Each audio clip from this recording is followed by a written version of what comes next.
આપણો સમાજ દીકરીઓને પાંખો આપે છે, પણ કેટલું, કેવી રીતે, કઈ દિશામાં ઉડવું એ નક્કી કરવાનો અધિકાર પોતાની પાસે રાખવા માંગે છે.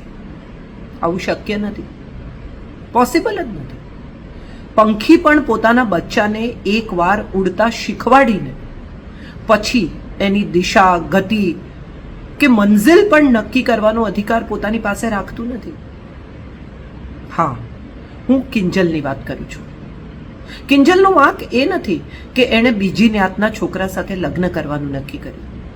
કિંજલનો વાંક એ છે કે સફળ છે, નાની ઉંમરે સફળ છે અને માટે એ ચર્ચામાં છે. કેટલીય જ્ઞાતિની દીકરીઓ કેટલાય બીજી જ્ઞાતિના દીકરાઓ સાથે લગ્ન કરતી હોય છે. કિંજલ ચડી છે ચર્ચાના ચકડોળે કારણ કે એ સક્સેસફુલ છોકરી છે અને નાની ઉંમરે સક્સેસફુલ છે. પોતાની મહેનતથી, પોતાની ટેલેન્ટથી સક્સેસફુલ છે.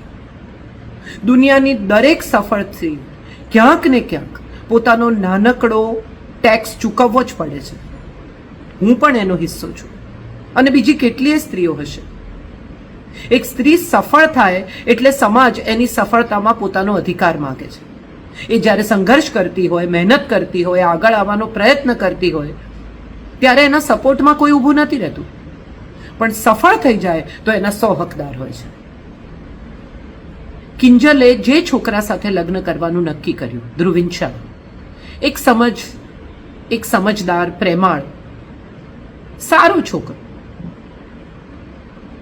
એક વ્યવસ્થિત પરિવારમાંથી આવતો, ધાર્મિક અને વ્યવસ્થિત, વેલ સેટલ છોકરો. તો એમાં એણે શું ખોટું કર્યું છે? અને ધ્રુવીને ક્યાં જન્મ લેવો એ ધ્રુવીનને પૂછવામાં નહોતું આવ્યું. એ બીજી જ્ઞાતિનો છે એટલો જ એનો ગુનો. આપણે કઈ સ્થિતિમાં, ક્યાં, કઈ દિશામાં જઈ રહ્યા છીએ? જ્ઞાત બાર તો નરસિંહ મહેતાને મૂક્યા હતા કિંજલ. આજે એને આદિ કવિ માનીને આપણે સૌ એમનો આદર, એમની પૂજા કરીએ છીએ, એમના પ્રભાતિયા ગાઈએ છીએ. It's all right, it's your life. તારે જ નક્કી કરવાનું છે કે તારે શું કરવું. બીજા લોકો જે પણ વિચારતા હોય, કદાચ તારા ભલા માટે જ વિચારતા હોય તો પણ નિર્ણય તારો છે, પરિણામ તારે ભોગવવાના છે.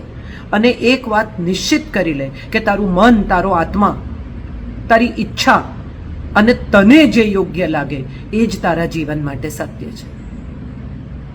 ચાલો આપણે બધા સાથે મળીને 2026 તરફ આગળ વધી રહ્યા છીએ ત્યારે મનને થોડું મોટું કરીએ.